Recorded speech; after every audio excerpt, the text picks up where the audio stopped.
ese tema el día de hoy. Vamos a proyectar una diapositiva. Quedaron pendientes algunos elementos del delito de extorsión, ¿cierto?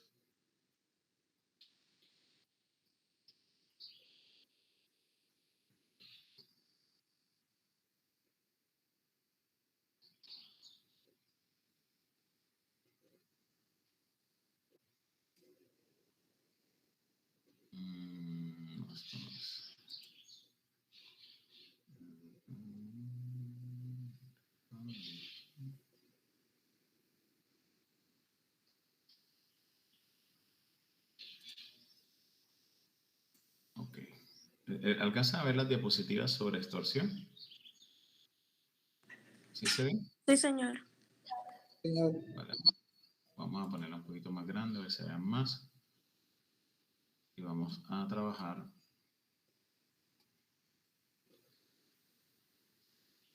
Ya hablamos del sujeto pasivo, ya hablamos del objeto material, ya hablamos del bien jurídico. Ya hicimos una mención al tema de la conducta. Yo creo que quedamos en este punto, ¿no? Si no me traiciona la mente, hace 15 días. El punto que habíamos dicho que íbamos a culminar la semana pasada y no lo hicimos, quedamos en el punto de la conducta o diferencia entre la extorsión y otras conductas punibles. Profe, buenos días. Yo no recuerdo tampoco bien dónde, pero yo tengo anotado hasta solamente sujeto activo, algo de estructura y sujeto activo. Y ya sujeto Bueno, pasivo no, y lo demás no. no, pero bueno, yo sí soy consciente que este tema lo tocamos. Este tema sí lo hablamos, el objeto jurídico. Sí recuerdo que lo hayamos tocado, pero bueno, si no hay problema, igual lo podemos retomar, no hay inconveniente. Igual recuerdo que hablamos del objeto material de la conducta, también lo tocamos.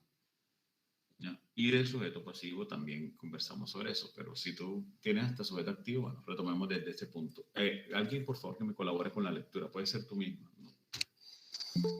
Y vamos conversando sobre este tema. Sujeto pasivo. La legislación y la doctrina han considerado como sujeto pasivo a quien es directamente afectado en su patrimonio y libertad por el comportamiento delictivo. En otras palabras, al titular del bien jurídico afectado. Una persona natural o jurídica, cuando es obligada a hacer, tolerar o omitir alguna acción con significación patrimonial, pagar sumas de dinero o contribuir con bienes o servicios destinados a los extorsionistas, sus familiares o allegados. El sujeto pasivo no solo ve afectado su patrimonio y su capacidad de autodeterminación, sino que experimenta una violencia psicológica en la medida que es amenazado, constreñido y violentado, sufriendo en su integridad mental un deterioro que menoscaba su salud. Entonces, miren varios elementos que acá me parecen interesantes y ya estoy como recordando que de pronto hay una confusión entre el tema de cuando tratamos el sujeto pasivo en el delito de estafa y en el delito de extorsión. Deme un segundito, por favor.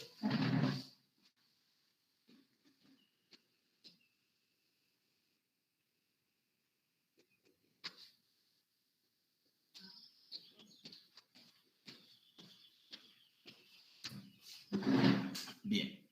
Entonces, hay varios aspectos que quiero resaltar. En el primer punto, el tema de que el sujeto pasivo es la persona afectada en su patrimonio económico, o sea, es decir, la persona sobre la cual recae el acto de constreñimiento con el objetivo de que esa persona entregue una suma de dinero o algún bien que tenga una representación monetaria. En este punto de que el bien tenga una representación monetaria, quisiera retomar pues, una discusión que habíamos realizado hace 15 días cuando tocábamos este delito de extorsión, de pronto si lo que se exige, como quiera, es que la norma es ambigua en cuanto a que no hace referencia a que el objeto material de la conducta es un bien con significación patrimonial, sino que deja como entrever que puede ser cualquier tipo de exigencia. Claramente, para que estemos dentro del delito de extorsión, el bien o lo que se exige, la acción, el hacer, el tolerar, el omitir, claramente tiene que tener una significación patrimonial, como se resalta aquí en amarillo. Debe tener una significación patrimonial, porque este delito es eminentemente de naturaleza patrimonial. Bien, en lo que tiene que ver con lo que tiene que ver con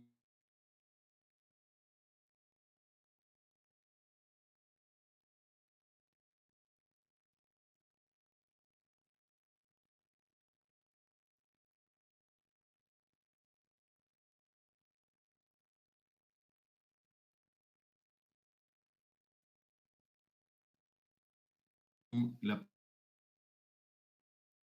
relacionar el acto de causa-afectación es causa de que la persona entregue el dinero o realice el negocio. Acá claramente estamos frente a una situación en donde debe haber una relación causa-efecto entre el acto de constreñimiento, de violencia y amenaza con la entrega o el menoscabo del patrimonio económico. Yo creo que ese es un punto que está claro. Si hay alguna duda, pueden preguntar, no hay ningún inconveniente. Miremos el punto del objeto material de la conducta. Alguien que por favor lo lea y lo vamos conversando.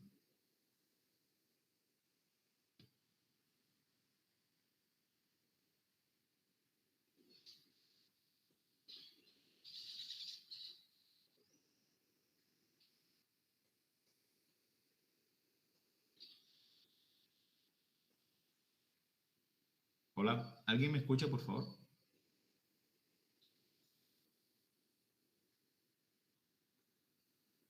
Perdón, ¿se me está escuchando? Sí, profesor. Sí, pero ¿por qué no me contestan? Eso es lo que yo no he podido entender. Bueno, ahorita sí fue un momentico la conexión. Se escuchó mal ahorita que estaba explicándolo. Y ahora mismo bien. ¿Lo anterior no se escuchó? No se No, o escuchó. sea, solamente una partecita y ya fue al final y ya. Pero cuando sea así me dicen enseguida, porque yo asumo que me escucharon, pues yo acá no tengo manera de mirar si de pronto no me salió la voz. ¿Qué parte no se escuchó? O sea, ¿hasta dónde se escuchó más bien? Yo lo que decía al final era que la relación entre el acto de amenaza, constreñimiento o violencia tiene una relación causa-efecto con el menoscabo económico que sufre la víctima. Es decir, la persona debe entregar la cosa o hacer, tolerar o omitir la acción que tenga un significado patrimonial producto del acto de amenaza, constreñimiento o violencia. Es decir, tres elementos fundamentales. Primero, que la acción debe tener una significación patrimonial. Segundo, que la suma que se entrega es como consecuencia, relación causa-efecto, con el acto de amenaza, violencia o constreñimiento. Y por último, que el sujeto pasivo es la persona que se encuentra o que se afecta en su patrimonio, pero que además es la persona que sufrió el acto intimidatorio de la extorsión. Es decir, tiene que concurrir en la misma persona las dos cualidades. Ahora, les hago una pregunta. A su juicio, ¿el sujeto pasivo puede ser una persona jurídica o necesariamente tiene que ser una persona natural?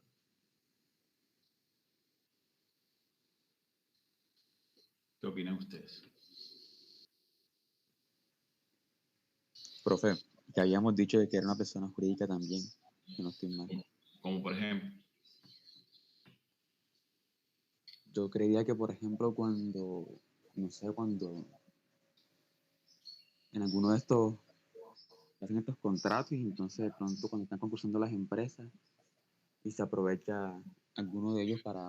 Tú dices que habíamos dicho que podía ser persona jurídica, habíamos dicho cuándo. Clase pasada.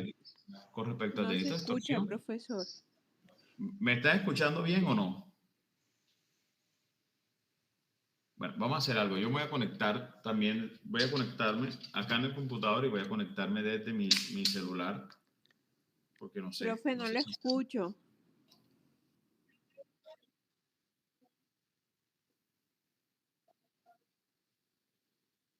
Por eso, hay algunas personas que tienen problemas para escucharme. ¿Por qué no intentan salir y volver a entrar?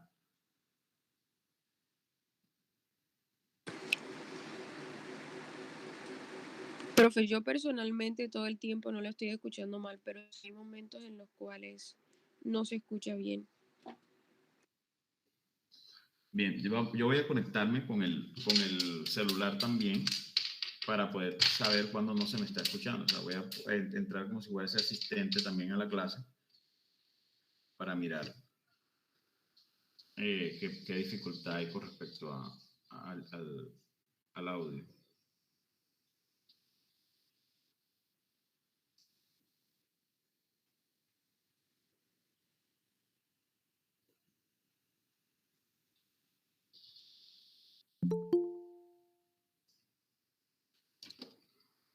Ah,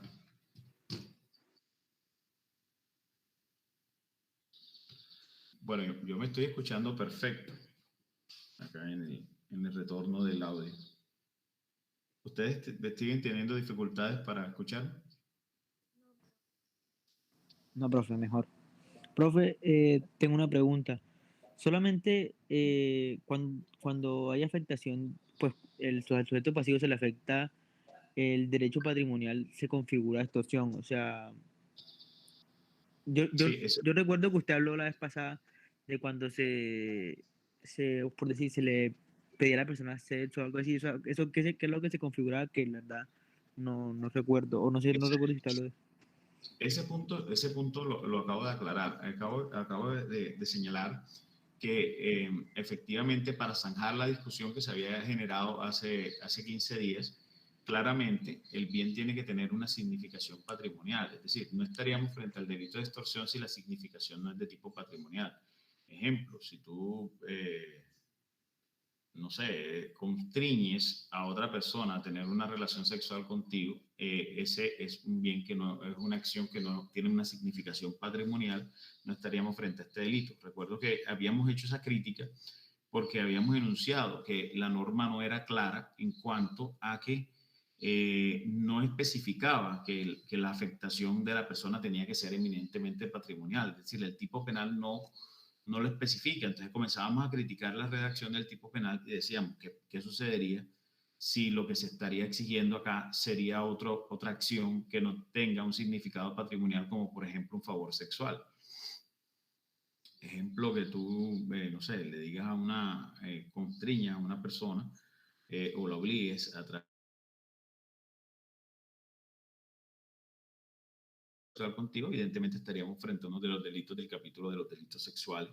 Puede ser un acceso carnal violento. Recuerda que la violencia no necesariamente debe ser física, puede ser también psicológica. Pues si tú le dices por lo menos a una mujer, le dices, si no accedes a tener relaciones conmigo, mato a tu hijo y está el niñito ahí, un bebé en la cuna, y tú le estás apuntando con un arma y ella accede obviamente a que tú realices en el cuerpo de ella actos de tocamiento o incluso de acceso, evidentemente estamos frente a un delito sexual de violencia, acto o acceso carnal violento, cualquiera de los dos. ¿Por qué la claridad? Y recuerdo que ese tema había quedado como en duda, porque este es un delito que tiene naturaleza eminentemente económica, es decir, la acción, si bien es cierto, no siempre se requiere entrega de dinero como tal, puede ser cualquier otro tipo de acto, ese acto tiene que tener una significación patrimonial y claramente tiene que tener una cuantificación, el acto como tal. Y desde ese punto de vista, evidentemente, cualquier tipo de acción que se haga atendiendo a un requerimiento, eh, amenaza, constreñimiento o violencia, claramente estaríamos frente a este capítulo. No sé si quedó claro el punto. Con respecto al tema ese de la persona jurídica que me quedó sonando, pues acá se dijo, no recuerdo y no se ha tenido que decir porque realmente no es así, que las personas jurídicas puedan ser víctimas del delito de extorsión. Pudimos hablarlo de pronto frente al delito de estafa, pero el delito de extorsión no puede ser porque finalmente aquí este delito tiene una doble connotación. Recuerden que debe haber un constreñimiento. Un constreñimiento se está obligando a la persona a través de amenazas o violencia. Y si yo realizo un acto frente, por ejemplo, no sé, yo llamo como sucedió en la época esta de la guerrilla fuerte, en donde las empresas, por lo menos Transportes Lux, tenía que pagar vacunas para poder circular en la carretera y poder pasar sea por San Onofre o sea por acá por Ovejas, tenían que pagar una vacuna según lo que dice la prensa. Pues realmente nunca de primera mano conocí el tema, pero según lo que denunciaron en su momento en la prensa, se les estaba haciendo una exigencia económica o camiones por lo menos de empresas eh, transportadoras como Coordinadora, como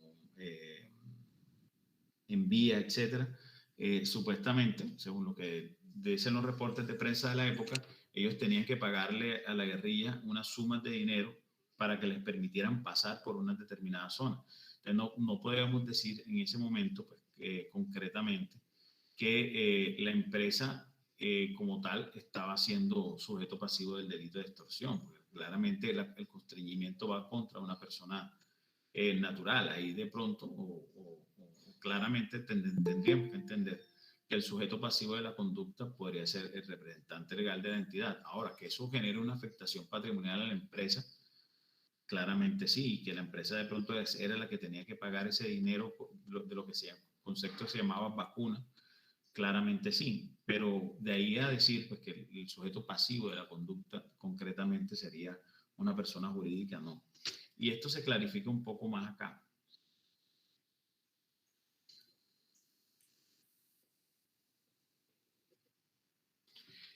El objeto material tiene por objeto material a la persona humana. Mire que no estamos hablando de personas jurídicas, estamos hablando de una persona humana, es decir, una persona natural, la cual sufrió el acto de constreñimiento, de amenaza, de intimidación.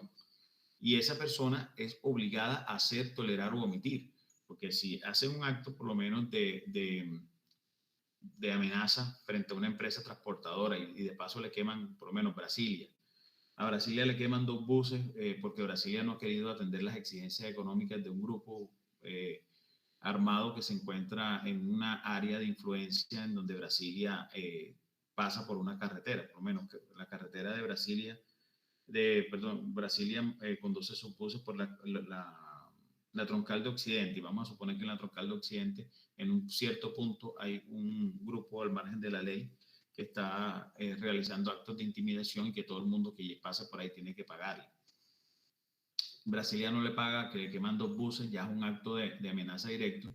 El constreñimiento en sí lo está sufriendo es quién, de pronto la persona natural que sea representante legal de Brasilia como persona jurídica, pero no podríamos señalar que una persona jurídica directamente víctima del delito de constreñimiento. Acuérdense que tiene que haber las 2 calidades. O sea, la víctima tiene que estar constreñida y sufrir un menoscabo patrimonial. Profe, cuando se dice que en la extorsión también se afecta la autonomía personal, ¿cómo, o sea, si nos puede explicar, por favor? Claro, si yo te digo a ti, si tú no me pagas 5 millones de pesos, si tú me pagas 5 millones de pesos, yo voy a asesinar a tu mamá.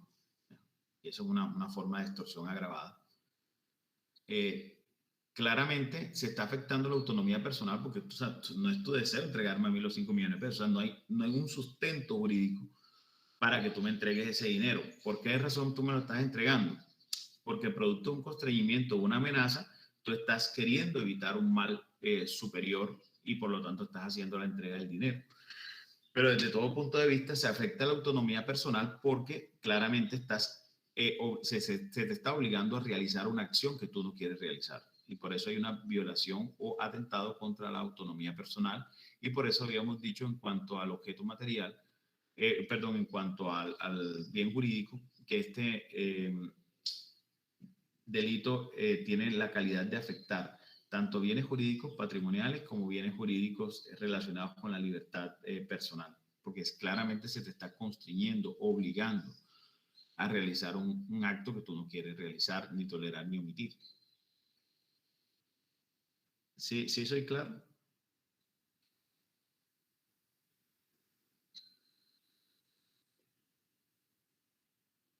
Bien. Ok.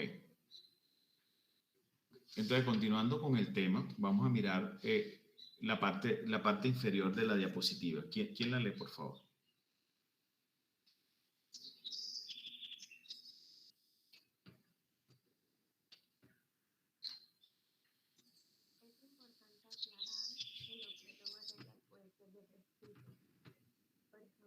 Donde ahí comienza es importante ahí.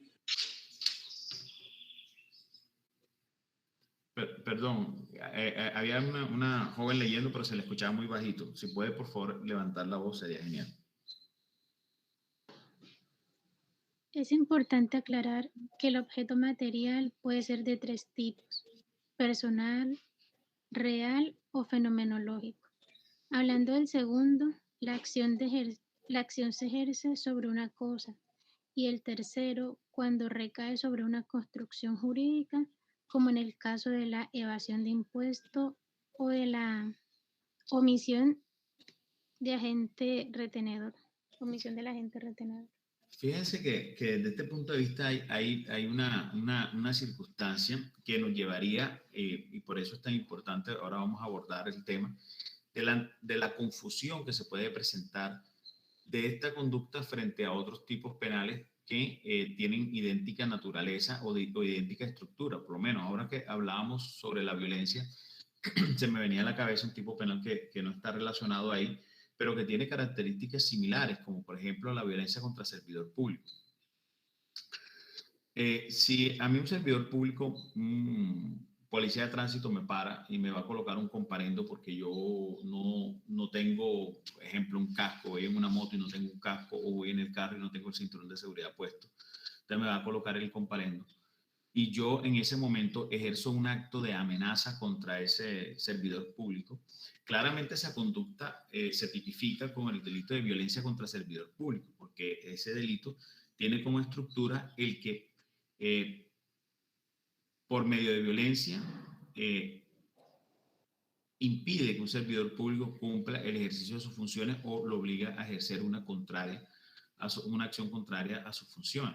En ese caso, claramente estaríamos frente a un delito que tiene una naturaleza muy parecida en cuanto a estructura a este delito de extorsión, y sin embargo no es el delito de extorsión, sería un delito de violencia contra el servidor público. Entonces, digamos que la línea termina siendo muy delgada, y estamos hablando de un objeto o de un bien material o de un bien que tiene una tasación económica, porque estoy evitando que me coloque un comparendo.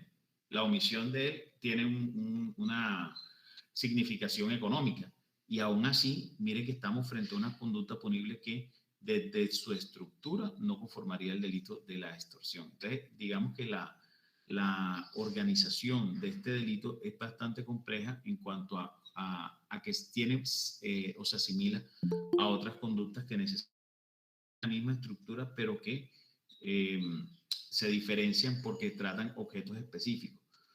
Aquí casi que en materia penal lo que se está tratando de establecer es que si existe un tipo penal que de forma específica trate un aspecto que de forma genérica puede tratar otro tipo penal diferente, necesariamente nosotros tenemos que ir a la norma que trate el aspecto específico.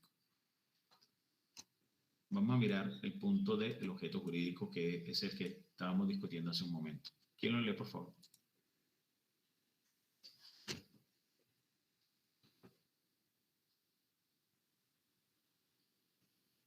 Objeto jurídico. El delito del cual nos ocupamos tiene por objeto jurídico tres importantes bienes. Primero, tipo penal pluriofensivo, por afectar varios bienes jurídicos. Ahora sí.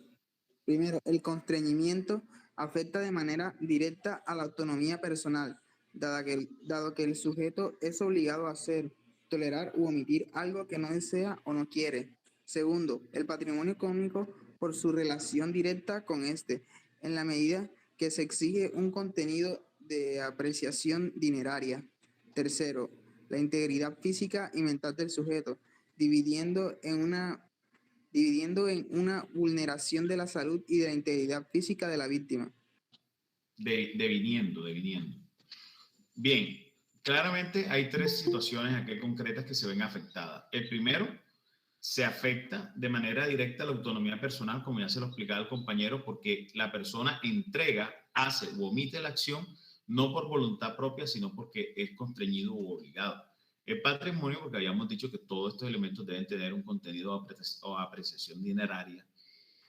Y tercero, la integridad física y mental del sujeto pasivo, porque definitivamente la persona frente a un delito de extorsión va a tener algún tipo de afectación mental o psicológica, o incluso física, cuando ocurre realmente daños a la víctima y que esos daños van encaminados a...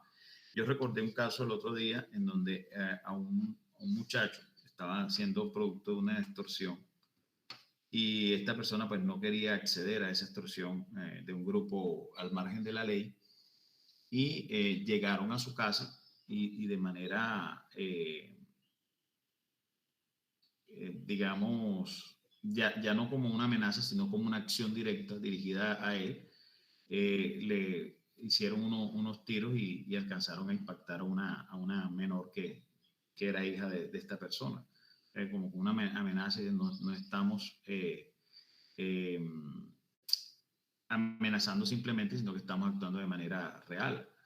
A mi papá también, yo recuerdo cuando mi papá en el año 95, 96, a él le quemaron una finca completica porque no quería acceder a un pago de unas vacunas y se le llevaron más de 100 reses de ganado y le mataron unos caballos, tal que son ya actos físicos, o sea, ya actos que atentan de manera, no simplemente se quedan en la amenaza, sino que pasan a acciones ya directas. Y obviamente en este tipo de situaciones va a haber un concurso con los daños que se hayan causado. Por lo menos en el caso de mi papá, no solamente está siendo víctima del delito de extorsión, sino que ya pasaríamos a hablar de que fue víctima en ese caso de otras conductas, como sería el daño en bien ajeno, que quemaron una finca, el hurto, agravado porque se llevaron una res de ganado, o más bien avejeato, como estuvimos conversando el otro día con el compañero que hizo la claridad sobre la conducta punible y específica. Conducta, ¿quién la lee, por favor?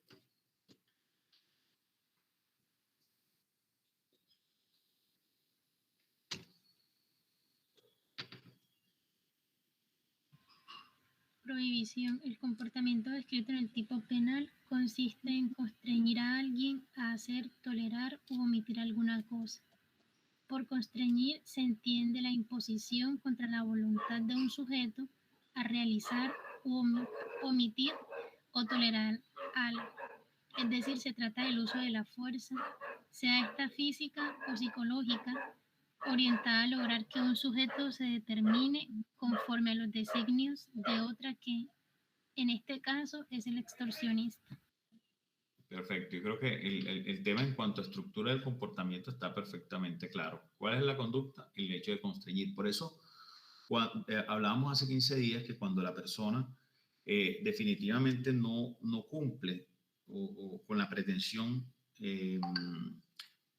y da aviso a la autoridad y se monta el operativo para capturar a la persona, el delito queda en grado de tentativa, porque se entiende que no se cumplió un elemento estructural de la conducta, y es que la persona, producto de la intimidación, haya realizado, tolerado o omitido alguna cosa que tenga valoración económica, ¿sí? Entonces quedaríamos en ese caso simplemente en tentativa. Entonces el delito de extorsión tendría dos momentos. Uno, cuando la persona es amenazada, constreñida, y dos, cuando la persona hace, tolera u omite la acción que se le obligó a aceptar, tolerar o omitir. Veamos este punto de la sentencia de la Corte, por favor.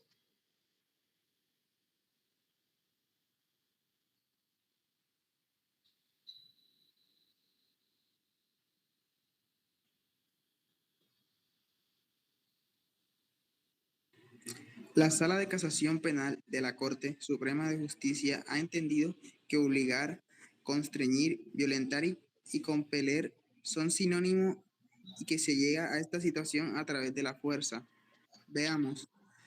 Parece claro el concluir que no es exacto afirmar que el cambio del verbo rector obligar por el de constreñir tenga las trascendentes repercusiones jurídicas que en el fallo recurrido se insinúan reiteradamente. significa del latín constringere, obligar. Se subraya, precisar, compeler por la fuerza a uno a que haga y ejecute alguna cosa. Y obligar, del latín obligar, es mover e impulsar a hacer o cumplir alguna cosa. Compeler, ligar. Entonces aquí claramente se está señalando, ¿ya?, que el verbo constreñir es exactamente igual y tendría las mismas connotaciones que obligar, y que básicamente desde este punto de vista no tendría ninguna significación si lo que se pretende decir es que la persona no fue constreñida sino obligada. No tiene importancia porque son términos sinónimos. No hay una diferenciación entre uno y otro. Vamos a mirar la diferencia entre la extorsión y otras conductas punibles. Este punto es de vital importancia para evitar confusiones. ¿Quién lo lee, por favor?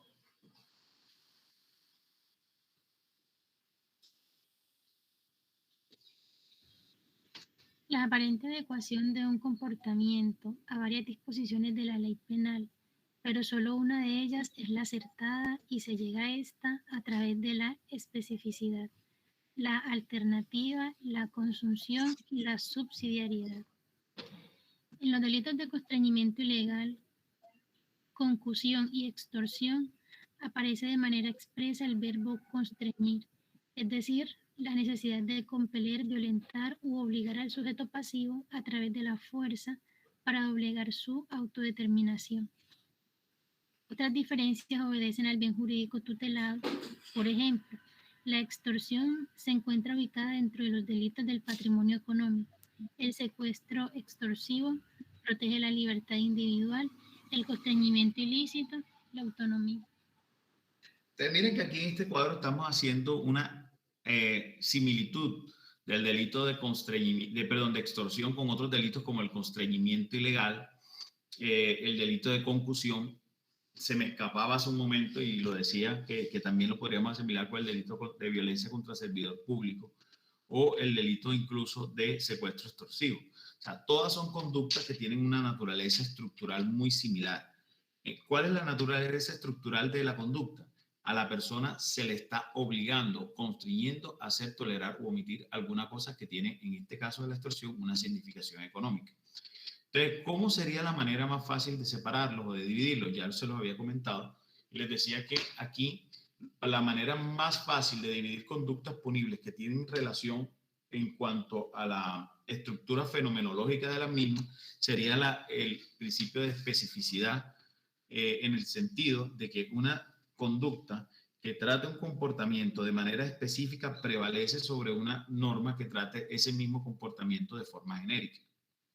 Ejemplo, si en el tema del delito de extorsión claramente la persona se está obligando a realizar un comportamiento, se está constriñendo a realizar un comportamiento para que entregue, por ejemplo, algo que tenga significación económica, pero la manera como yo estoy constriñendo a esa persona es secuestrándole a un hijo. O sea, me llevo al hijo, lo encierro, le digo a la persona, tengo a tu hijo retenido, si tú no me das 1.000 millones de pesos, mato a tu hijo.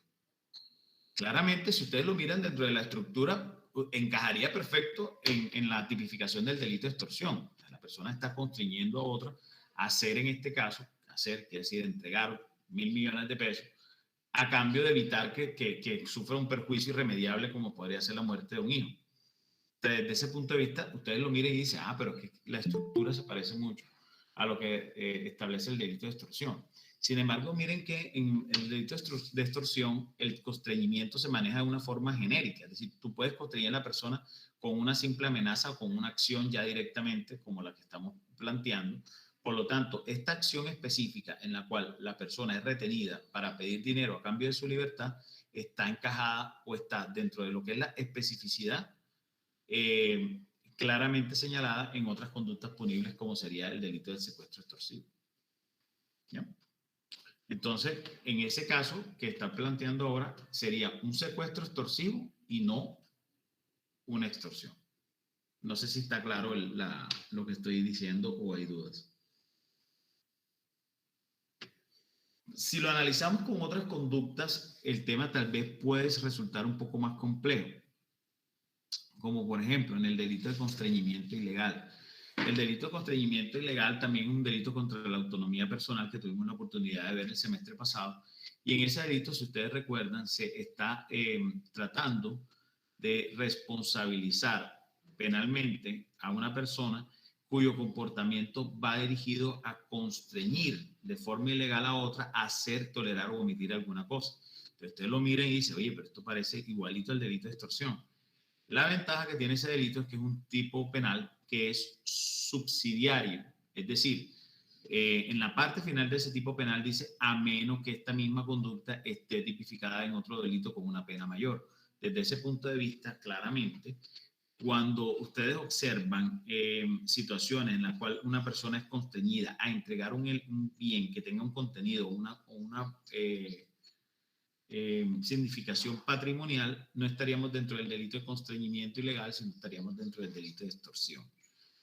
El tema del delito de la concusión es un delito contra la administración pública en la cual un servidor público obliga a un particular o a otro servidor público a hacer, tolerar o omitir alguna cosa a cambio de una contraprestación económica. El caso sencillo, yo voy en mi carro, estoy infringiendo una norma de tránsito, supongamos que estoy en estado de embriaguez y voy en mi carro y me para la policía y me dice, hombre, usted está en estado de embriaguez, vamos a inmovilizar el vehículo, vamos a poner una multa que de 30 millones de pesos, a menos que usted se porte bien, nos dé un dinero y nosotros no le imponemos la sanción. Entonces me hacen una exigencia económica, ese típico chiste, aquí hay 50.000 motivos, formas de arreglar este problema. Y me hacen una exigencia económica y yo, por miedo a que me coloquen el comparendo, le entrego 200, 300, 500 mil pesos, lo que me estén pidiendo. Claramente eso es un delito ¿de qué? De concusión. Entonces, fíjense que si ustedes lo miran en cuanto a la estructura del delito de concusión, se parece a la descripción típica que hace el delito de extorsión, porque ahí el funcionario público está exigiendo al particular una contraprestación económica a cambio de omitir su deber en ese momento, que era imponer un comparendo. Entonces usted dice, este es igualito al delito de extorsión. ¿Cómo se diferencia? A través de la especificidad, porque claramente el delito de extorsión tiene unos elementos muy generales, en cambio el delito de concusión tiene unos elementos especiales, comenzando por la calificación del sujeto activo, que es necesariamente un servidor público. Voy a ponerlos a pensar un poquito. Esta pudiera haber sido una pregunta de examen, pero vamos a pensarla aquí para que ustedes, para mirar si se captó la idea. Juan, haciéndose pasar por policía de tránsito. Miren lo que estoy diciendo. Haciéndose pasar por policía de tránsito, monta un retén ilegal. Obviamente es ilegal porque no es policía de tránsito. Detiene un vehículo, el cual en ese momento estaba infringiendo una norma de tránsito. Y fingiendo la calidad que no tenía de policía de tránsito, coloca o amenaza con colocar un comparendo a cambio de que la persona le entregue una suma de 200.000 pesos para evitar la aparente inmovilización del vehículo y el comparendo. La persona se los entrega y posteriormente se da cuenta esta persona que la persona que le quitó el dinero no era un agente de tránsito y decide denunciarlo. ¿Por qué delito lo puede denunciar? Por constreñimiento ilegal, por concusión o por extorsión. ¿Qué opinan ustedes? De acuerdo a la explicación que acabamos de decir.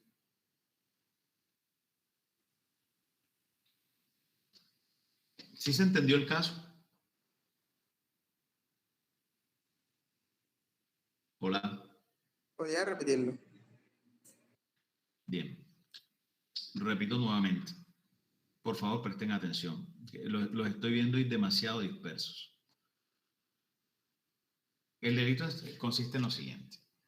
Juan, fingiendo ser policía de tránsito, no es policía de tránsito, está fingiendo ser policía de tránsito y monta un retén, obviamente un retén ilegal.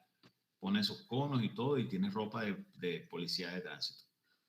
Detiene en ese momento un vehículo que está infringiendo una norma de tránsito. O sea, el vehículo sí está infringiendo la norma de tránsito, él lo detiene y amenazando con colocar el comparendo e inmovilizar el vehículo hace una exigencia económica de 200.000 pesos. Esta persona, por miedo a que le impongan la sanción, accede a entregar los 200.000 pesos y posteriormente se entera de que esta persona no tenía la calidad de policía de tránsito y le va a presentar una denuncia. ¿Por qué delito denunciaría? ¿Por constreñimiento ilegal, por concusión o por extorsión o por ninguno de los anteriores? Extorsión, profe. ¿Por qué? Porque no puede ser concusión dado que el que puso de retén ilegal no es policía, entonces no está haciendo uso ni de su poder ni de su calidad de servidor público ¿Y por qué no es para, constreñimiento ilegal? porque si no lo tengo mal entendido, el constreñimiento ilegal es para aquellas conductas que no estén tipificadas de otra forma, entonces, Perfecto, tipificadas ya. excelente. Ya, no tiene, no, como dice, sí, sí, como es que dijo un amigo mío el otro día, mejor se daña. Excelente respuesta. Esa es la respuesta. Muy bien, muy buen análisis. Veo que se quedó claro el tema y se entendió. Gracias. Vamos a mirar el modus operandi del delito de extorsión. ¿Cuáles son las diferentes maneras? ¿Quién lo lee, por favor?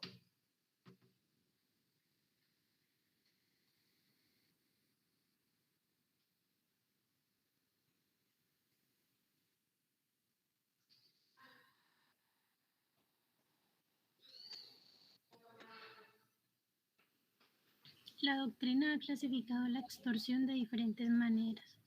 Por ejemplo, se habla de extorsión sistémica y ocasional, siendo la primera de ellas aquella en la que el delito se encuentra arraigado en un territorio, dominado por organizaciones criminales estructuradas, que suelen cobrar alguna suma de dinero de manera permanente a sus víctimas, ya sea mensual, semanal o diario, constituyendo las cuotas una parte central del negocio delictivo. Hace tiempo había una propaganda que a mí particularmente me causaba mucha gracia y era como atacando el tema de la microextorsión. Entonces mostraban una persona que iba como a cobrar una extorsión y en ese momento cuando iba a cobrar la extorsión veía y venía como un oso de peluche grandísimo y la aplastaba, se la llevaba.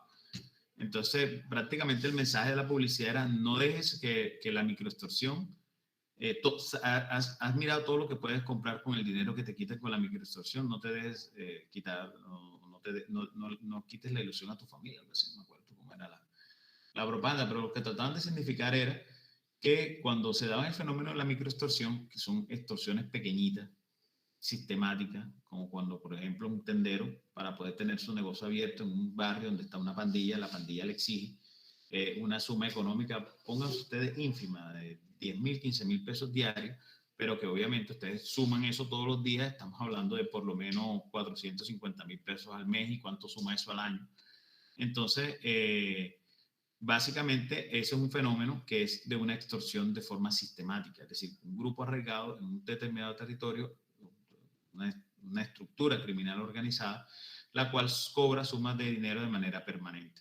La FARC lo hizo. Yo me acuerdo que cuando el gobierno de Pastrana se dio la zona de distensión de las FARC, de la zona del Caguán esta que desalojaron de fuerza pública para que se pudieran dar las negociaciones, las FARC sacó un decreto y era, ¿cómo era? Que el cuento, ley 0001, entonces se colocaba un impuesto. O sea, que las personas que estaban en ese lugar tenían que pagarle a las FARC un impuesto porque ellos eran casi como el gobierno en ese lugar.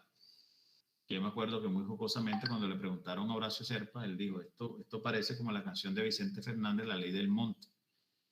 Así básicamente opera la extorsión sistemática. Grupos estructurados que suelen cobrar sumas de dinero de manera permanente a sus víctimas, ya sea mensual, semanal, diario.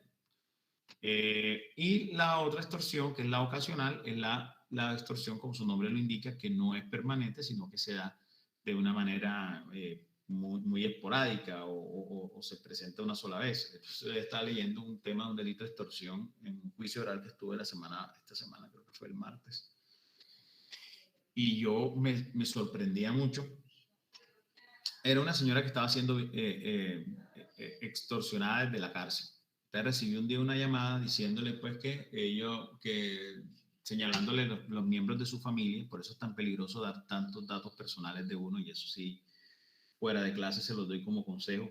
Traten de no dar tantos datos personales. Yo digo que hoy en día la gente tiene un afán porque todo el mundo sepa qué hace, cómo vive, dónde vive, con quién anda, y todo lo publican en redes sociales. O sea, yo creo que hoy en día los extorsionistas tienen el trabajo más fácil del mundo, porque por lo menos antes tenían que hacer inteligencia. Ahora lo único que tienen que hacer es mirarle el Facebook o mirarle el Instagram, no sé, a la víctima, y ya saben todo lo que la persona hace, saben con quién anda, saben cómo se llaman los hijos, saben todo.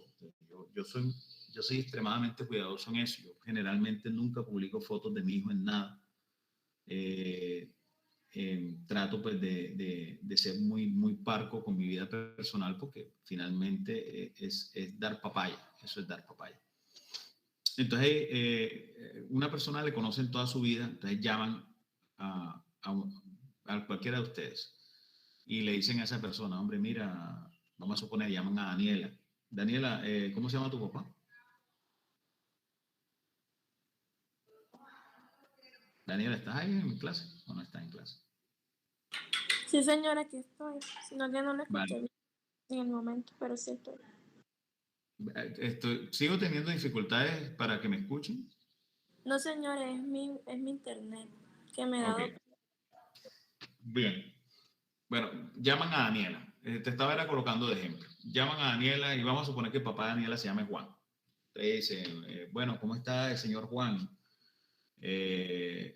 Sabemos que el señor Juan acaba de recibir un dinero producto de una venta de un ganado, y que ese dinero lo repartió entre sus hijos. Y tu hermano Guillermo tal cosa, y comienzan a decirle a la persona, le cuentan a la persona todo sobre la vida de ella.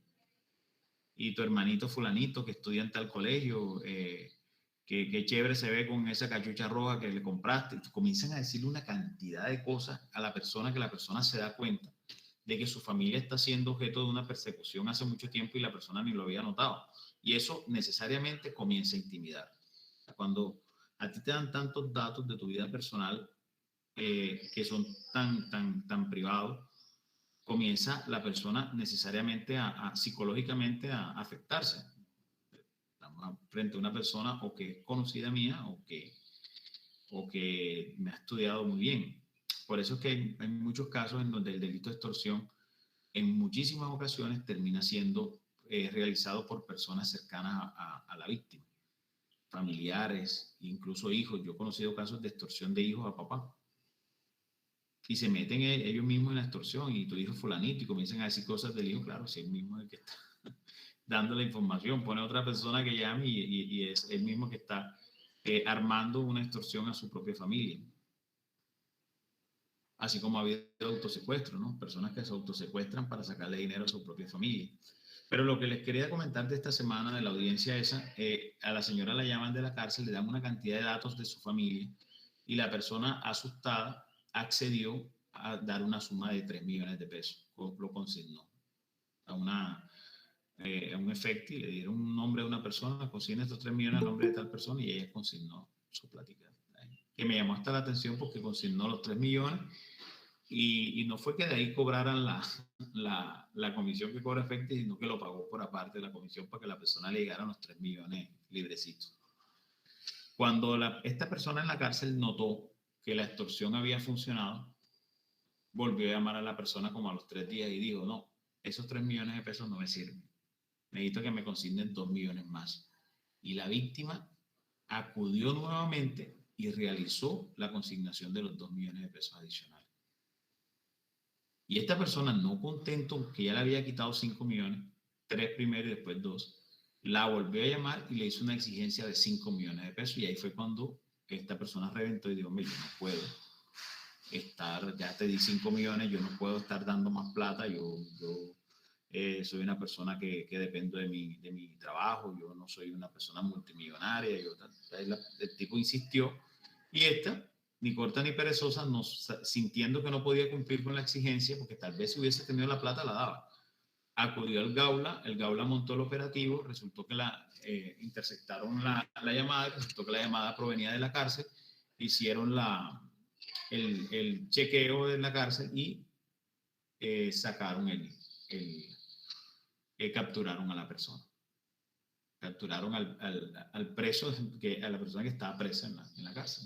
Le hicieron una nueva captura, pero ya ahora esta vez por el delito de extorsión.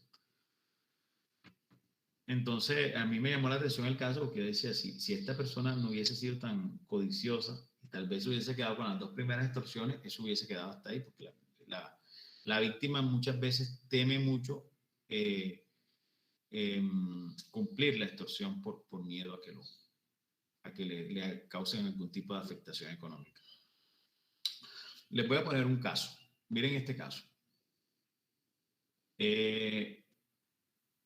Juan tiene un perro que quiere mucho y él sale todos los días a caminar con su perro y él, mejor dicho, no quiere fiesta con su perro.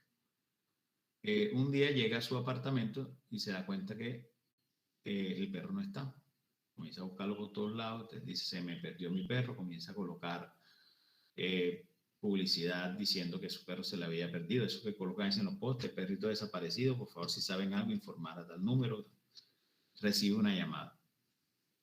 Y es una persona diciéndole que tiene el perro, pero que para devolvérselo le exige la suma de 500.000 pesos. ¿Estamos frente a un delito de extorsión o no estamos frente a un delito de extorsión? ¿Qué opinan ustedes?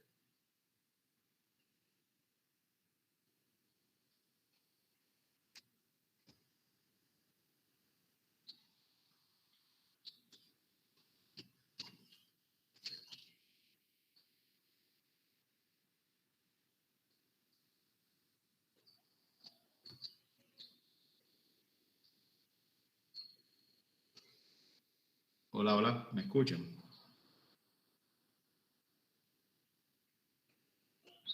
Una pregunta, pero ya se sabe que en realidad ellos no tienen el perrito.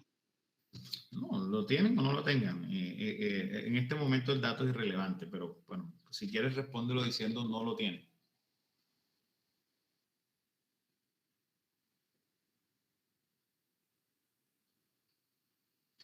Un día yo puse este caso en un curso y un muchacho me dijo, profe, eso es un secuestro extorsivo. Entonces yo le decía a él, bueno, o sea que no tienen que llamar al Gaula sino al Guaula, porque secuestraron al perro. Pero no sé, es irrelevante ahora mismo el dato. El tema es que estás recibiendo llamadas, exigencias económicas a cambio de que le devuelvan el perro. Yo pensaría que como se plantea es extorsión, ¿no? Porque cumple con la característica de que un dinero que hay que entregar es constreñimiento a hacer algo.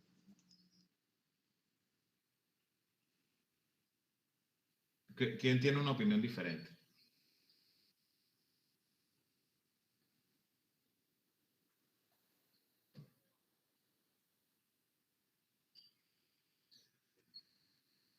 Fíjate que yo he analizado este tema lo he analizado mucho y yo pensaría que no estábamos frente a un delito de extorsión. Porque es que mira que dentro de lo que observo, la persona está haciendo una exigencia económica a cambio de la devolución de algo que supuestamente tiene, un perro,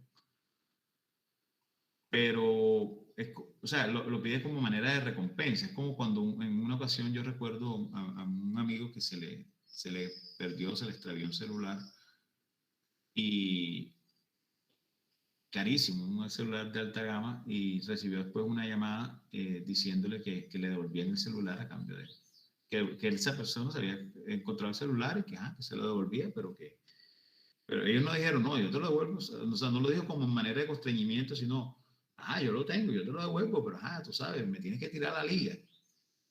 Entonces ahí uno se pone a pensar, si estaríamos frente a un delito de extorsión frente a esta situación. O sea, ¿de dónde radica el constreñimiento? ¿Dónde está el constreñimiento?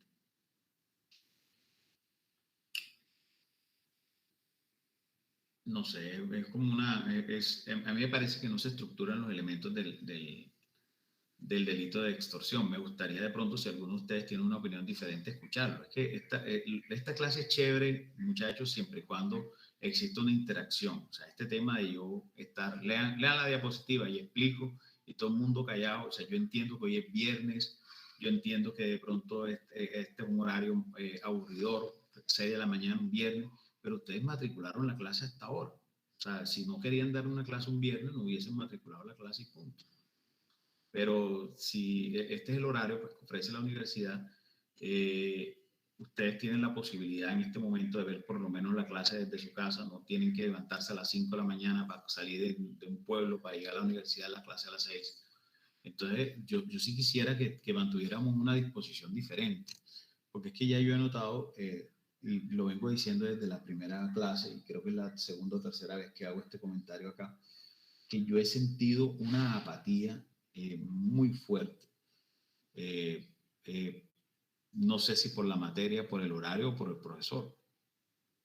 Pues yo realmente les he dado clases a ustedes en semestres anteriores y la dinámica era diferente. Entonces, por eso presumo, no sé si es que ya me volví muy mal profesor, pasé de ser muy buen profesor a un muy mal profesor, pero ya yo he mirado o he visto en ustedes una apatía muy especial. Hay veces que me dan ganas de ponerme a pasar lista, pero yo digo, bueno, pero yo ¿por qué tengo que estarle pasando lista? Si ustedes tienen una obligación que es conectarse a la clase y finalmente ustedes son los que están pagando por este proceso educativo. Sus papás están pagando por este proceso educativo. Entonces yo les siento una apatía, un desdén, no sé sinceramente qué pasa. Miren que cuando estábamos en Penal Especial 1, yo recuerdo que una clase que se daba los lunes en la tarde, que también era un horario de pronto pesado, pero los miraba, los notaba en una actitud totalmente diferente, una actitud participativa, planteando hipótesis, planteando modificaciones, y la clase fluía de una manera tan chévere y tan especial. Aquí llevamos una hora de clase y yo la he sentido súper pesada, como cuando uno está empujando un carro varado.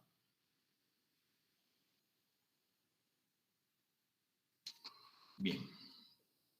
Profe, yo creo que ahí Sí. no se configura en lo del delito de extorsión. ¿Por qué? ¿Por qué crees tú que no se Porque configura? es que en el delito de extorsión, yo creo que, porque es que lo que pasa es que en el delito de extorsión uno no paga. Se te entrecortó. ¿No paga qué? Para que le entreguen una cosa o se la devuelven. Uno como extorsión. Entonces no entiendo por qué el delito de porque es extorsión lo del perrito. Lo que pasa es que mira, o sea, sí estoy de acuerdo contigo en forma, pero no de pronto en fundamento. ¿Por qué no estoy de acuerdo con el fundamento tuyo? Porque finalmente, vamos a suponer, discúlpame que te tome como ejemplo. Tú te tomaste unas fotos desnudas, en tu intimidad, decidiste tomarte unas fotos desnudas, como pasa a mucha gente que se toma fotos desnudas. Y no sé tampoco, no puedo entender tampoco cuál es la gracia, pero bueno, hay gente que lo hace. Y resulta que te hackean el celular y se apoderaron de ese contenido que tú tenías ahí, de esas fotos tuyas desnudas. Y colocan una foto, la comienzan a circular en redes. Una foto, se apropiaron de 5 fotos. La menos comprometedora la comienzan a circular en redes para que tú te des cuenta que tienen ese material. Tú, asustada, nerviosa, buscas la manera de que no se siga publicando esa foto, porque evidentemente eso causaría un impacto muy grande a tu intimidad, que ya básicamente van a poner a circular una cantidad de fotos tuyas desnudas, y recibes una llamada y te dicen, hombre, mira, yo tengo esas fotos, yo te voy a devolver tus fotos, ¿no? y voy a quitar cualquier copia que haya de esa foto a cambio de que tú me des $1.000.000. Si no me das $1.000.000, de aquí al 30 de este mes, el 1 de diciembre van a estar las fotos circulando en todas las redes sociales de la universidad y toda la universidad te va a ver a ti tus fotos íntimas. Fíjate que también te están exigiendo un dinero para devolverte algo. En este caso, devolverte y no publicarte la fotografía. Te digamos que, y en ese caso se había extorsión, pero ¿qué es lo que hace diferente del otro caso del perro? Yo estoy de acuerdo que no hay extorsión en el delito del perro, pero ¿qué es lo que hace diferente una conducta de la otra? No es necesariamente el hecho de que no estés pidiendo, no estés exigiendo dinero para devolverte. Yo sé hacia dónde va tu argumentación, claro. En este caso, acá no se está exigiendo, haciendo una exigencia, un constreñimiento, sino que se está pidiendo una recompensa. Y en ese sentido tendrías razón. Pero ¿qué diferenciaría una conducta de la otra? Profe, yo sigo diciendo que si en el caso de que de verdad, por ejemplo, la persona le exija a la muchacha el dinero por el perro y en realidad no lo tenga, entonces ahí qué se haría. O sea, ella le consigna el dinero y en realidad esa persona no tiene el perro. No podríamos estar frente a ese delito. ¿O cómo se explicaría allí? O sea, tú dices que la diferencia está en si lo tiene o no lo tiene. Si lo tiene y se lo devuelve a cambio del dinero, no había delito de extorsión. Pero si se aprovechó de la coyuntura y se apropió del dinero, sí habría delito de extorsión. Es la explicación que tú estás haciendo. Bueno, bueno, sí, referente a eso sí, porque hay veces que en algunos casos pues se hace, porque algunas personas cuando pierden algo, pues, o indirectamente la persona pide una recompensa o esa persona la ofrece, entonces no sé qué tan complejo El sea otro ahí, pero día, si ya ella tiene el dinero. discúlpame que te interrumpa, eso me recuerda mucho el tema de un familiar, un conocido mío, realmente conocido. A él le secuestraron al papá y le exigieron, creo que fueron como 300 millones de pesos para devolverle al papá. Y él pagó los 300 millones de pesos, pues vendió una finca que tenía, una finquita pequeña, para reunir los 300 millones de pesos y que le liberaran al papá. Y cuando ya los consignó, le dijeron, sí, vaya a tal lado, ahí va a encontrar al árbol a su papá. Y cuando llegó, encontró a su papá, pero muerto. El papá lo habían matado como 5 días antes y ahí estaba el cadáver del papá. Entonces se pone uno a pensar, bueno, entonces, ¿no hubo secuestro extorsivo? Claro que hubo secuestro extorsivo en ese caso. O sea, el hecho de que de pronto la exigencia económica se dio cuando ya la persona estaba muerta, desnaturaliza el delito del secuestro extorsivo en el caso este. Ahí había secuestro extorsivo en concurso con homicidio agravado. Pero acá, no sé, ¿cómo lo estructuras tú? Mira que la estructuración de la conducta no necesariamente depende de si la persona lo tenga o no lo tenga. Por lo menos si yo te llamo a ti y te digo, hombre, mire, yo soy miembro de la FARC, yo no soy miembro de la FARC. Y te digo, si no me pagas 100 millones de pesos, voy a matar a toda tu familia. Yo no soy ni miembro de la FARC, ni tengo grupos al margen de la ley nazi. Estoy haciendo una llamada intimidatoria. Y tú accedes a eso y me consignas el dinero, me das el dinero, me lo haces llegar de cualquier forma. Entonces la pregunta mía es, entonces no hay conducta punible porque es que era mentira que yo era de la FARC.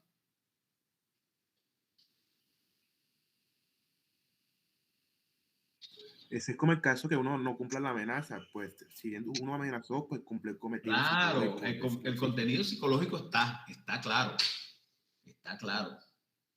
El hecho de que la persona haya tenido el temor y se haya dejado constreñir, eso está claro, que se cumplió con el objetivo. Y si no se alcanza a dar el dinero porque la persona puso eso en conocimiento de la autoridad, estamos en tentativa, pero el delito como tal se da, sea consumado o en grado tentado, pero se da.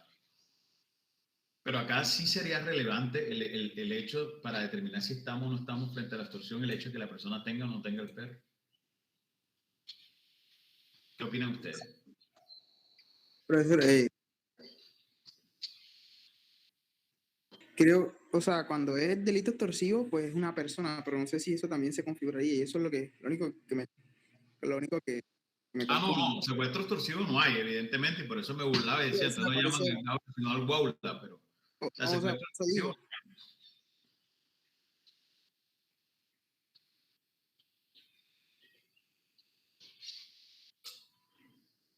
Profe, dime. Con respecto a lo que usted dice de que el hecho de que tenga el perro, no, o sea, si da a entender de que se comete el delito, Por eso no, o sea, yo puedo estar sentado en mi casa y recibir 10 llamadas en el día de personas que dicen que tienen el perro y toditas pueden estar extorsionándome diciendo de que les pague plata.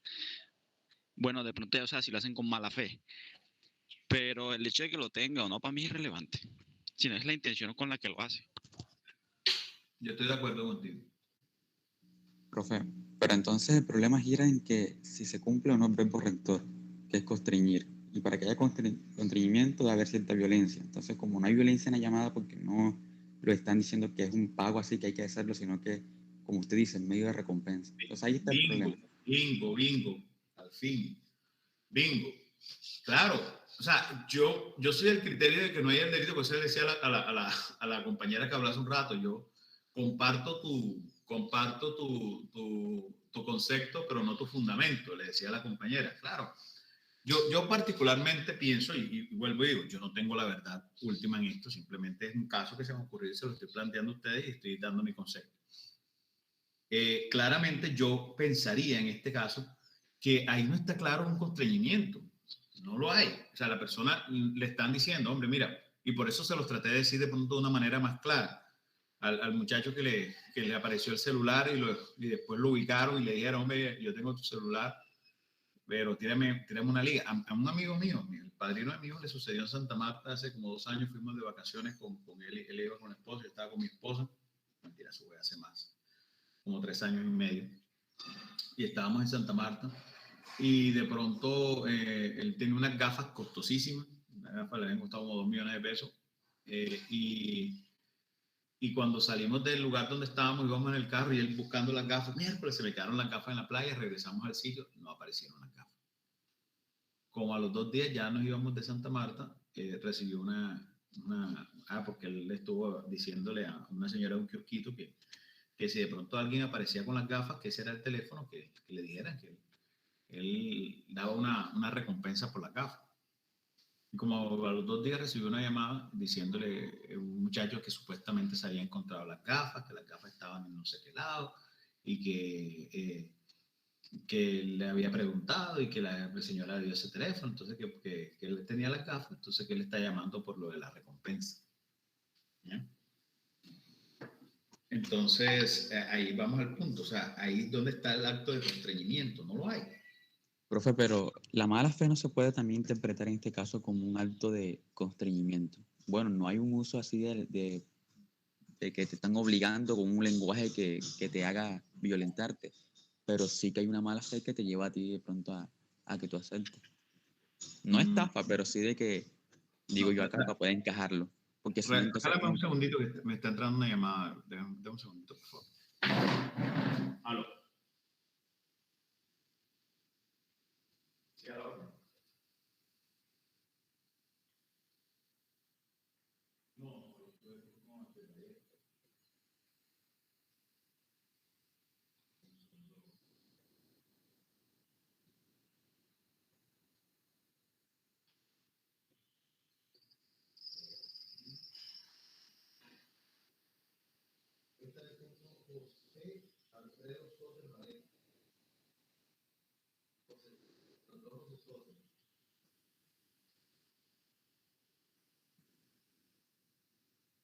Que lo había apagado. ¿Sí se me escucha? Sí, profe. Sí, profesor. Los muchachos de la CIGI son especiales. Me llama, pues hay un compañero que también se llama José, que es defensor público, entonces seguramente se confundieron. Y le digo yo, hombre, siempre tratando de ser muy colaborador con la gente, si gustas, dame los datos del capturado y yo los escribo en el grupo de la defensoría para que la persona que esté de turno sepa que hay un capturado y se ponga en contacto contigo. Entonces él me comenzó a dictar los datos, yo los copié por el grupo de WhatsApp de la defensoría y lo envié. Después me dice, doctor, entonces me da sus datos. ¿Datos para qué? No para, o sea, colocar en el informe que ellos cumplieron con la obligación de avisar a la Defensoría Pública porque me habían llamado a mí. ¿No? Yo te estoy haciendo un favor de hacerte un puente con los grupos de la Defensoría, pero tiene que avisarle al defensor que está de turno. Yo no estoy de turno hoy. No, estos tipos son especiales. Bueno, vamos a leer en ese punto, esa sería la explicación. Yo considero que en ese delito que les planteé, en esa conducta punible que les planteé, no habría el delito de extorsión. no veo los elementos estructurales de la conducta. Vamos a ver las modalidades de la conducta para ir cerrando el tema.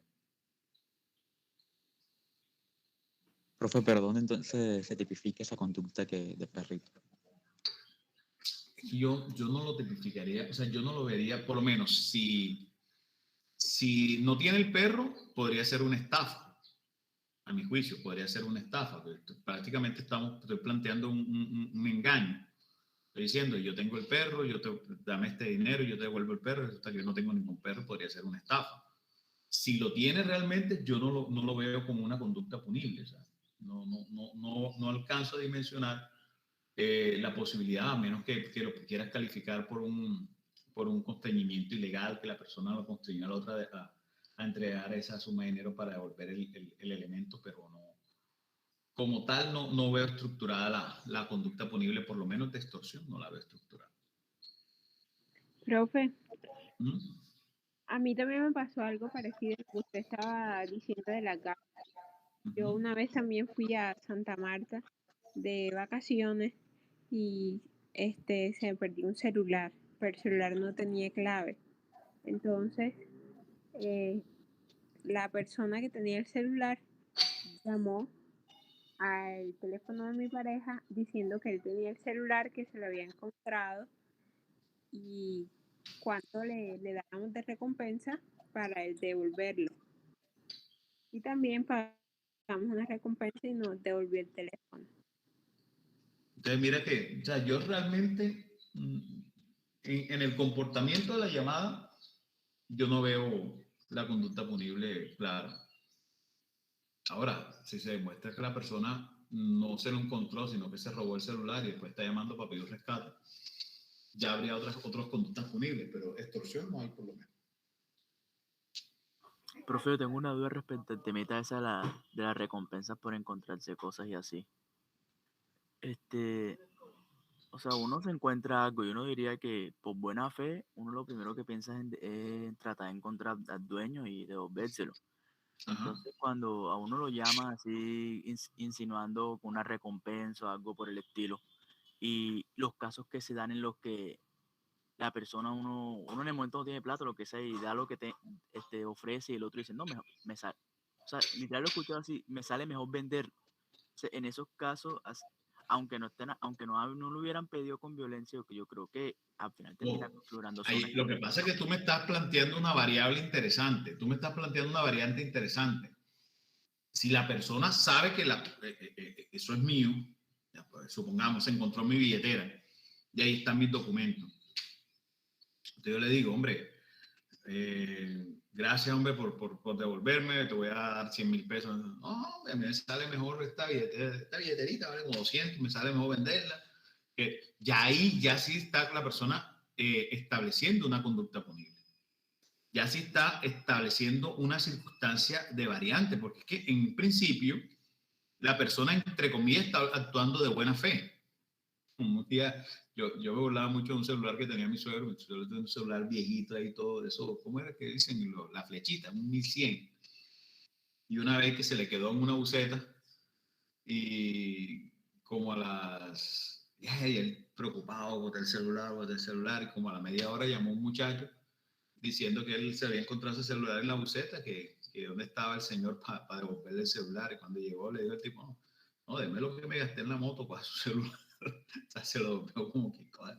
Yo le decía, si un celular bueno, no te lo devuelvo. Pero vamos al punto, ya hay una actuación de mala fe.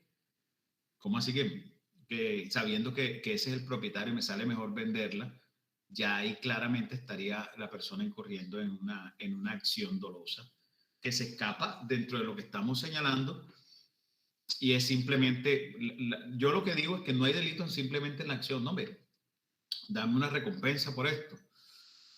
Tú básicamente, incluso hay gente que ni siquiera la pide, sino que, o espera que se la pida, sino que la ofrece la recompensa.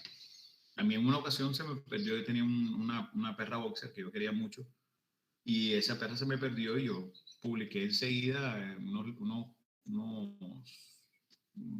volantes en donde ponía una foto de la perra y decía, se perdió perra, responde al nombre, se llamaba Dakota, responde al nombre de Dakota, ofrezco recompensa. Y a la media hora llegaron unos pelados a la casa con la perra que se la había encontrado, estaba por allá en un monte. Entonces yo obviamente les di una recompensa, me nacía, yo estaba tan feliz porque había aparecido la perra y no me importaba cuánto tenía que dar por eso.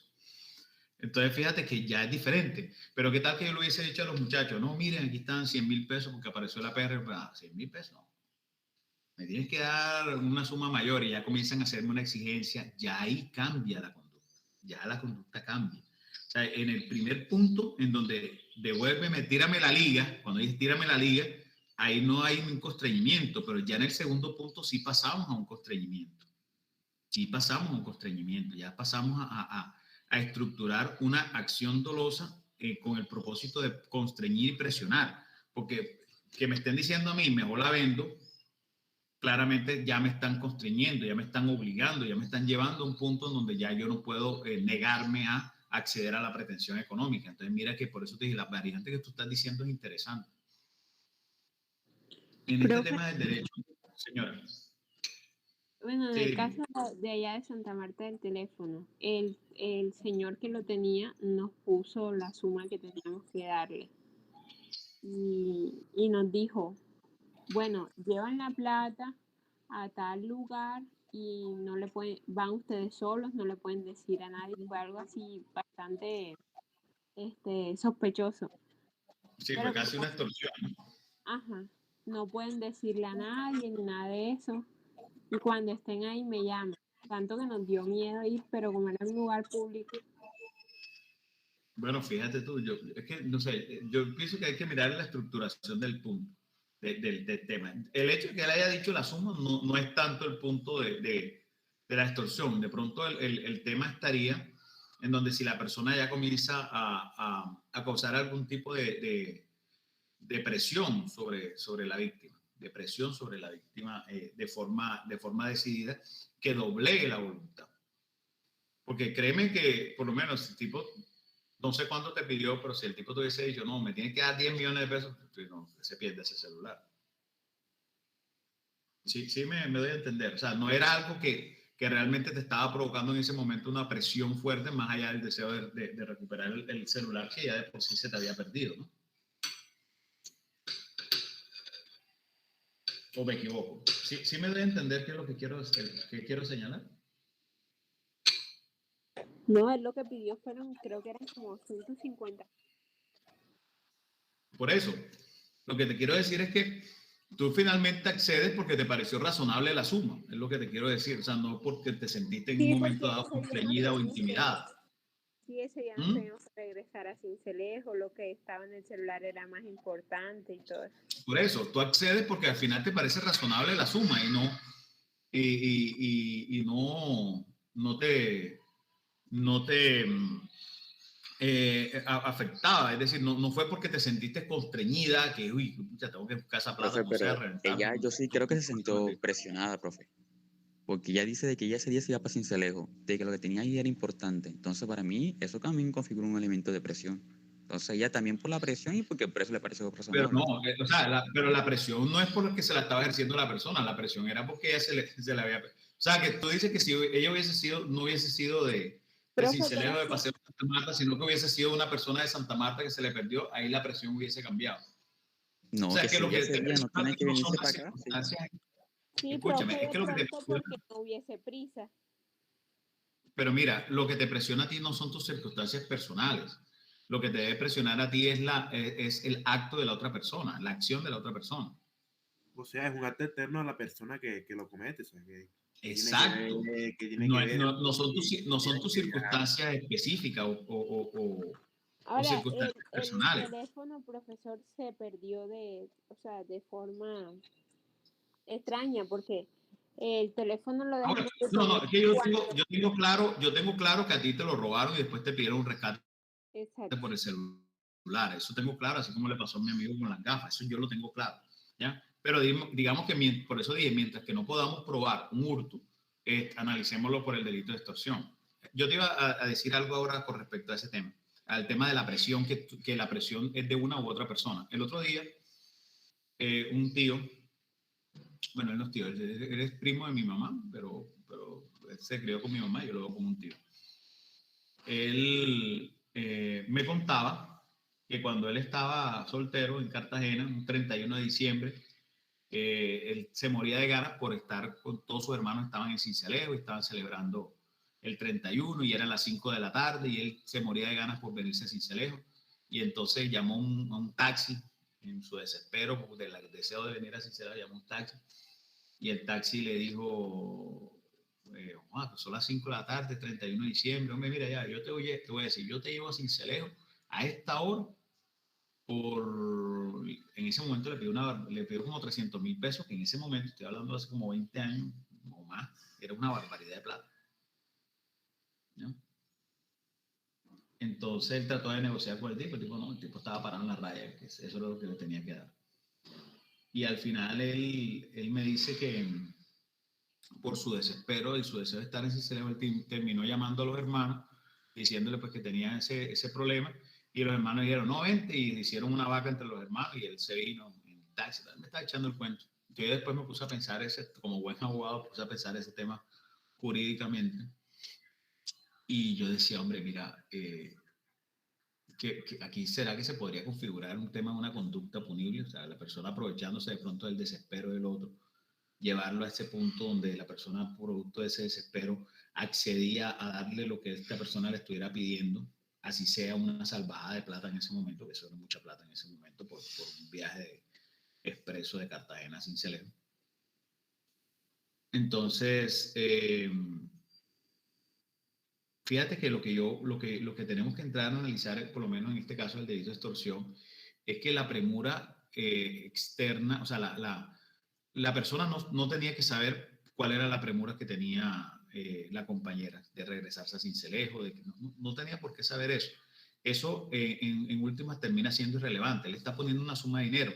Puede que el celular haya sido comprado el día anterior y no tenía ni una aplicación ni siquiera bajada, o sea, no tenía contacto, no tenía nada, la información que tenía el celular era nula y que básicamente ella está ponderando en la pérdida del valor del celular. Entonces, si ella diría, mi celular me costó 500, el tipo me está pidiendo 200, mejor lo recupero o ella simplemente dice, no, ese celular me lo regalaron y el tipo me está pidiendo 300, la verdad es que se pierde el celular. Es la premura era de ella, no, realmente las circunstancias, ahora, diferente es, hay cosas que sí causan una situación, como por ejemplo, el tema de que a ti te llamen y te digan que te van a matar a tu mamá, eso es una cosa que causa una presión y eso es genérico, o sea, le causa la misma presión a cualquier persona, a menos pues que sea un tipo desalmado, como en una película que me vi el otro día de una película mexicana viejísima, que supuestamente había habido como un terremoto, estaban buscando la manera de deshacerse de una persona, de un hermano, para quedarse con todos los bienes y entonces estaban buscando la manera de matarlo y casualmente hubo un terremoto y en el momento que rescataron al tipo, las personas que lo rescataron lo que hicieron fue secuestrarlo para exigirle a la familia una suma económica y entonces llamaban a la familia y la familia decía, no, quédense con él, mátenlo, o sea, si eso era el objetivo de ellos, matarlo. Entonces el tipo le pedía una cantidad de plata y después iba rebajando, hasta ya por último decía 1,000 pesos mexicanos, y el otro decía, no, quédese con él, y decía, tampoco le parece 1,000 pesos, o sea, como que este tipo no vale nada. Entonces es esa el tema, no, la presión no termina siendo de la víctima, o sea, no termina siendo relevante que la víctima se sienta o no se sienta presionada por circunstancias personales de ella, es la actitud o el dolo con que actúa el sujeto activo. Bueno, vamos a cerrar este tema porque ya prácticamente tengo que suspender la clase, tengo que conectarme a las 8 en punto a una audiencia. Entonces miremos dos cosas. La primera, el tema de la conducta. La extorsión es un tipo penal eminentemente doloso. Recuerden que aquí no cabe ni la culpa ni la preterintención como elementos subjetivos del tipo. No es posible entonces hablar de modalidad culposa ni preterintencional en el delito de extorsión. Se exige el conocimiento de elementos estructurales de la conducta, es decir, que la persona sepa que a través de ese constreñimiento va a lograr que la otra acceda a una pretensión económica. Por eso repito y reitero que aquí se mira es las circunstancias específicas del actor de la conducta, del sujeto activo, y no circunstancias específicas o circunstancias del sujeto pasivo. Si a mí me llaman a extorsionarme, a decirme que me van a matar, que no sé qué, que soy objetivo militar, yo me puedo asustar. Pero entonces si llaman a una persona que es veterana de guerra, militar retirado, entonces esa persona que ha estado 50.000 veces en combate, puede que eso ni le intimide. Pero igual el delito de extorsión se estaría causando. ¿Sí, sí me doy a entender? No es importante las circunstancias subjetivas. Vamos a mirar este punto del ingrediente subjetivo. ¿Quién lo lee, por favor, para ir cerrando el tema?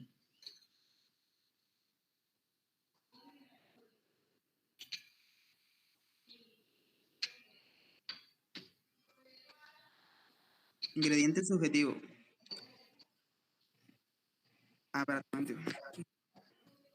Hace referencia a una meta, objetivo, finalidad perseguida por el sujeto activo.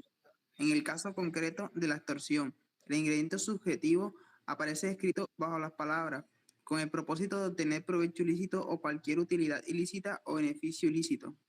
El ingrediente subjetivo cumple el papel de anticipar la consumación de la conducta sin necesidad de la obtención o materialización de dicha finalidad o propósito. La descripción del tipo penal en estudio trae 3 modalidades del ingrediente subjetivo. 1. Con el propósito de obtener provecho ilícito. 2. Con el propósito de obtener cualquier utilidad ilícita. Y 3. Con el propósito de obtener beneficio ilícito. No es necesario que se cumplan estas metas o finalidades. Basta con que el sujeto activo constriña a otro a hacer, tolerar u omitir con esta intencionalidad para efectos de dar para consumado el punible. Fíjense que claramente el propósito o lo que mueve a la persona es la obtención o de un provecho ilícito o de una utilidad ilícita o un beneficio ilícito, todos valorables en dinero, como ya lo hemos señalado, señor. Yo quería preguntarle sobre estas finalidades. O sea, pensaba yo que provecho, utilidad y beneficio eran sinónimos, pero parece que lo plantea el legislador como diferencia. Entonces, ¿cuál es la diferencia? Yo creo que, no sé si lo tocamos ya en clase, pero de seguro no me quedó claro porque todavía tengo la duda. Yo pienso que más que tratarlo como elementos diferenciadores, yo pienso que el legislador lo que trata de establecer o lo que busca establecer es que no se quede ninguna posibilidad por fuera, porque por lo menos si a mí me lo planteas desde un punto de vista objetivo y atendiendo una regla común en lo que tiene que ver con el sentido común de las palabras o la utilización del sentido común de las palabras, que es una regla hermenéutica, cuando el legislador trae una expresión se debe entender por el sentido común de las palabras. Claramente sí tienen una similitud, por lo menos. Un provecho, cuando yo hablo de provecho, necesariamente podríamos estar haciendo referencia a que la persona obtenga un favor especial, por ejemplo, el nombramiento en una determinada posición, la entrega de un beneficio frente a un asunto donde esa persona tenga interés. Pero entonces lo del perrito es un provecho, ¿no? El beneficio del perro que te está entregando. ¿Por qué sería un provecho? O sea, obviamente que la obtención del animal, de que te devuelvan el animal, es algo que a ti te va a llenar, pero ahí no estamos mirando el punto del provecho como tal, sino estamos mirando el punto del constreñimiento, o sea, ¿dónde estuvo el constreñimiento? Es que mira el punto del perro, porque yo quiero que ya quede el tema claro. En el caso del perro, a ti se te pierde. La persona dice que se lo encontró y te está pidiendo una recompensa para devolverte el animal. Yo sinceramente veo que ahí no hay un constreñimiento como tal. O sea, no te están constriñendo, no te están obligando a hacer. Te están pidiendo una compensación económica a cambio de. Por eso decía, y si no tiene el perro, pues habrá una estafa. Pero sí es diferente y por eso le decía al compañero que planteó ahora rato la variante. ¿Qué tal que yo le diga, hombre, sí, claro, devuélveme el perro y yo te voy a dar 100.000 pesos y que la persona me diga 100.000 pesos? No, hombre, este es un perro fino, este perro vale como 2 millones de pesos, mejor lo vendo. Ya ahí cambia, la circunstancia cambia porque ya la persona está comenzando a entablar ahí sí una presión sobre ti, un constreñimiento sobre ti, psicológicamente te está doblegando tu voluntad. Ya es diferente. Pero si simplemente la persona, yo le digo, me llama la persona, mira, yo me encontré el perro, yo le digo, bueno, sí, te voy a dar una recompensa, ¿de cuánto? De 100.000 pesos. Y la persona me dice, bueno, listo, aquí está tu perro, dame mis 100.000 pesos. Yo no veo delito. Yo, por lo menos la extorsión no la veo ahí en ese caso concreto. Y yo no estoy diciendo que no se esté dando un provecho ilícito, pero no estamos hablando en cuanto a que la persona, o sea, es un provecho, pero lo que yo no veo es la ilicitud del provecho. La persona está pidiendo una recompensa por la devolución del perro y punto. No sé si me estoy dando a entender. Yo siento que el tema, ¿será que no está claro? Sí, profe, creo que es la forma de obtener Sí, el está provecho. claro. Bueno, entonces Lo que miren pasa que con respecto a los términos de provecho, para mí es eso, es cuando la persona quiere obtener algún tipo de favor especial.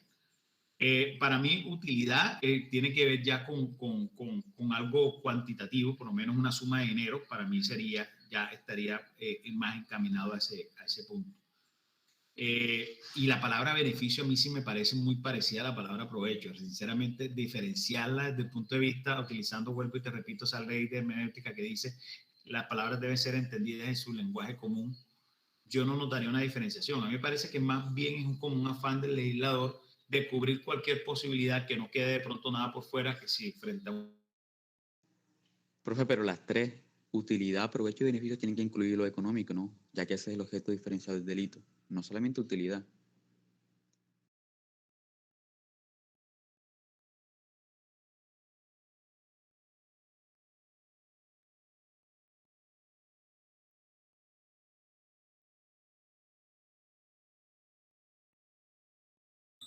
Si está hablando no se escucha, profe.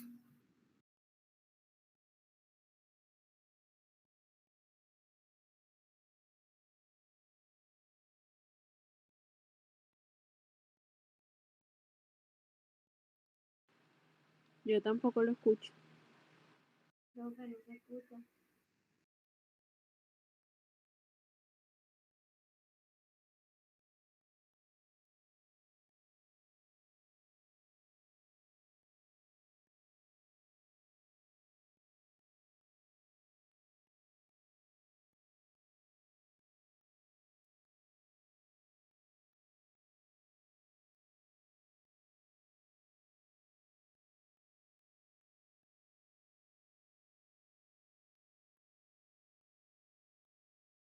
Parecen que si tú las buscas desde el punto de vista semántico son similares, y yo creo que si las buscamos en Google, y pueden hacer el ejercicio cuando termine la clase, mirar si existe una diferencia en la definición, pero muy seguramente vamos a encontrar definiciones muy parecidas. Entonces yo lo que creo es que el objetivo del legislador fue abrir un abanico de posibilidades para que no quedara nada por fuera. Es decir, que siempre que se pretenda obtener cualquier tipo de provecho, utilidad, beneficio, cualquier tipo de ganancia, por decirlo en términos genéricos, frente a un constreñimiento causado a una víctima, estaríamos frente al delito de extorsión. Entonces les decía que dentro de 8 días vamos a hacer el examen. Ese examen va a ser igual al anterior, va a ser casuístico. Se coloca un caso con un abanico de posibilidades abajo para que ustedes escojan la respuesta correcta. ¿Alguna duda de lo de la clase de hoy?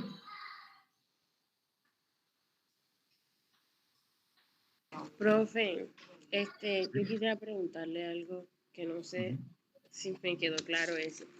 Sobre, o sea, porque dice que es para obtener provecho ilícito, o sea, pero usted fue muy enfático sobre la significación económica o patrimonial. Entonces acá no hay extorsión cuando se pide otro tipo de, o sea, se logra otro provecho ilícito que no sea económico. No lo hay. Mira que la norma es clara en advertir, o la jurisprudencia más bien es clara en advertir que todos los provechos que se tengan como consecuencia de esta conducta deben tener una significación económica. Deben tener una significación económica, estamos frente a un delito contra el patrimonio económico. Por eso colocaba el ejemplo de si por lo menos para que te devuelvan las fotografías íntimas no te están exigiendo dinero, si no te están exigiendo un favor sexual, evidentemente ahí estaríamos frente a un delito, puede ser de acceso carnal violento, porque la violencia no solamente es física, sino psicológica, y evidentemente tú estás accediendo por una presión psicológica que se te está causando y el temor que la foto se difunda. Entonces, desde ese punto de vista, estaríamos frente a otra conducta punible. Pero para que se dé este delito, tiene que ser, esos bienes o ese provecho debe ser valorable en dinero. Por acá estaba, ¿no? Objeto material, no, la anterior creo. Profe, tanto estafa como extorsión es lo mismo, o sea, tiene que Sí. darse que sea con Tiene dinero. que tener una finalidad económica. Tiene que tener una finalidad económica. Ya estas diapositivas ustedes las tienen en su correo, ¿no? Para efectos de repasarlas. Bien, ¿preguntas adicionales? En el parcial van a entrar los dos temas, Sí, señor. extorsión y estafa. Sí, señor, con sus respectivas agravantes y agravantes que ya lo vimos. Profe, la principal diferencia entre la estafa y la extorsión, ¿cuál es, profe? Es que una se hace de manera directa y la otra no es así. No. La principal diferencia es que en el caso de la estafa, la relación causa-efecto es de engaño con entrega del bien utilidad con finalidades económicas. Y en la extorsión, la causa vendría siendo un constreñimiento que lleva aparejado la entrega de un beneficio económico. Es decir, en una la causa es un engaño y la otra la causa es un constreñimiento. Profe, una última cosa. Usted dijo que iba a incluir los agravantes, pero nosotros no vimos circunstancias de agravación. Sí, la dimos la semana pasada. Dimos circunstancias de agravación la semana pasada de la estafa, Profesor. la señalamos No. sí, señor. Profesor. No, profe. Ahí están en la diapositiva, claro que sí. Profesor, usted también mandó pues lo que sería el documento ahí a leer de los agravantes. Está igual en el libro que usted mandó. Sí, es más, no solamente dimos la lectura complementaria, sino que incluso para el tema concreto de la extorsión, habíamos dado el otro tema en la otra diapositiva, que es esta, delitos contra el patrimonio económico, y ahí analizamos todo lo relacionado con las circunstancias de agravación, hace 15 días. Este complemento, recuerden, de lo que no logramos dar en ese momento, que la clase quedó faltando ese punto y era complementando. Es que el examen tenía que ser hoy, sino que como no alcanzamos la clase pasada a complementar ese punto de la semana antepasada, por eso lo retomamos. Pero ahí está, esta diapositiva también la tienen ustedes. Bueno, yo creo que si no habiendo más preguntas en el tintero, señora.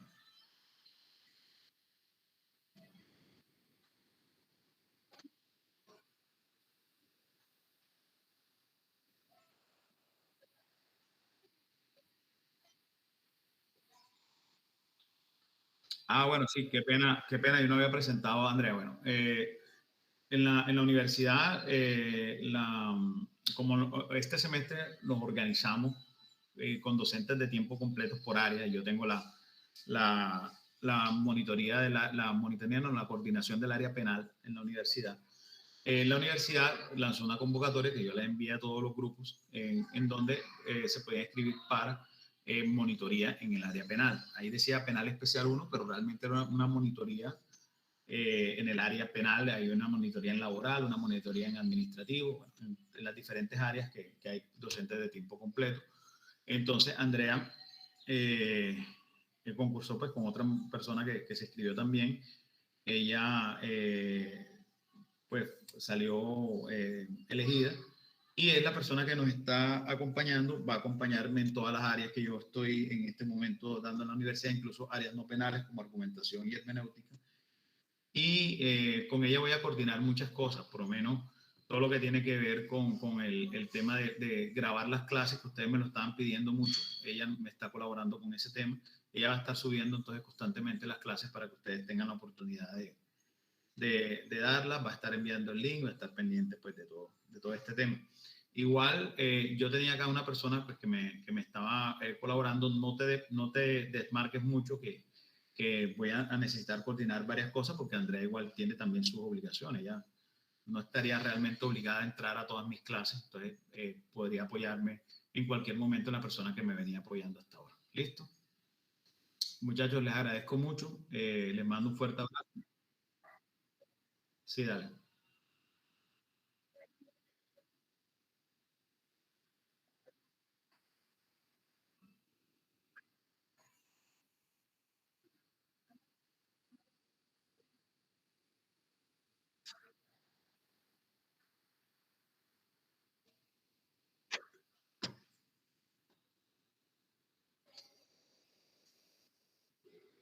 ¿Y ahora es la reunión con el doctor Roberto en la emisora?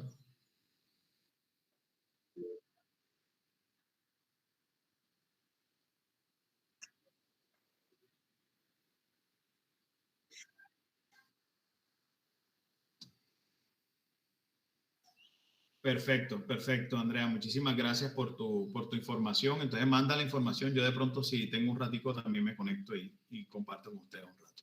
Un fuerte abrazo.